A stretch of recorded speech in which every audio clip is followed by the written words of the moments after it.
সামনে ইফতারি বসে থাকি আমরা, তৃষ্ণায় সারাটা দিন ছাতি ফেটে যায়।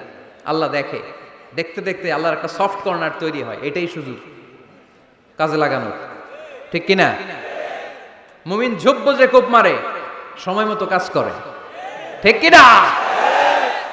আল্লাহ তখন ফেরেশতাদেরকে জিজ্ঞেস করে, এই ঘটনা কি? খায় না যে, খায় না কেন? আল্লাহ রোজা রাখছে, এগুলো কি? রোয়াবজা, পেঁয়াজ আলুর চপ, বেগুনি, মুরগির রান, খায় না। খায় না কেন? ওরা যে ক্ষুধার্ত, আল্লাহ আপনার ভয়ে। তাই কি চায়? আল্লাহ আপনার কাছে ক্ষমা চায়, ক্ষমা চায়। আল্লাহ রহমতের দরিয়ায় জোশ খেলে যায়। আল্লাহ তখন বলে, আমারে দেখছে নাকি ওরা? ফেরেশতারা বলে, না দেখে নাই। আমার জান্নাত জাহান্নাম দেখেছে? না দেখে নাই। আমারে না দেখে, জান্নাত জাহান্নাম না দেখে আমার এত ভয় করে? যাও, আজকের এই রোজার বিনিময়ে এখন বান্দা যা চাইবে সব কবুল করে নেব। তাহলে তাহাজ্জুদের সময়